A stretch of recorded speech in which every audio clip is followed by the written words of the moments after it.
expect Ogbonge investment for infrastructure and power sector. Presido Buhari don tell German Envoy. Now on top with tori for today, now in this informate stay dey reach una as Presido Buhari don talk am.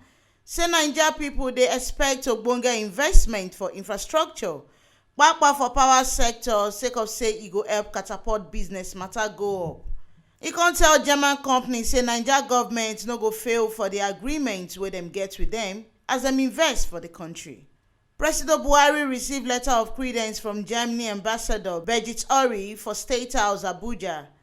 E tok say the agreement wey Naija sign with German company Siemens on top power na better one for the country, as Naija eye dey expect better collabo, the one wey go tanda the two countries well. Buhari tok say Naija salute Germany for the Ogbonge support wey dem give for Northeast for the matter wey affect internally displaced persons, and the visit wey Chancellor Angela Merkel become Naija for August 2018. Na dis visit na im make bilateral matter may stand well.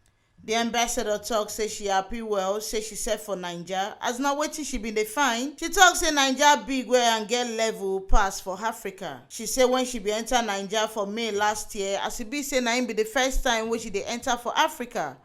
She tok say na dis place na im she go like work. Ambassador Ori tok say she salute Naija unto the Ogbonge position wey dem get for United Nations, and dat na say Naija tanda as Deputy Secretary General Amina Mohammed, and dey sit tanda as Presido of United Nations General Assembly, dat na Professor Tijani Mohammed Bande. As she explain say dis one go help Africa.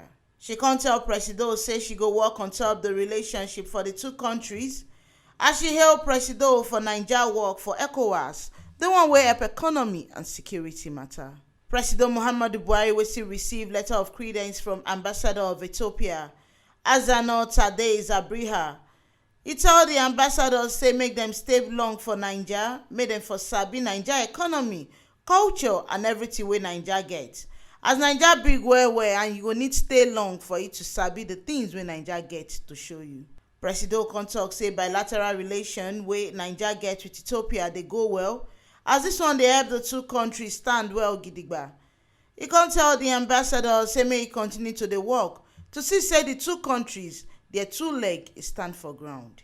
Ethiopia ambassador tok say im go continue to dey work well to see say the two countries get ogbonge relationship, as this one go make the two countries dey respect themselves and go fit stand well for the world. Make una sabi say letter of credence na ogbonge letter, the one wey dey show say they don give ambassador appointment may begin serve for any state or any country.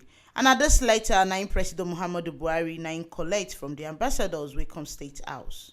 Na here we see the ogbonge informate reach on top with tori for today, as Presido Buhari don tell German Envoy say Naija go dey expect ogbonge investment on top infrastructure and power sector for the country.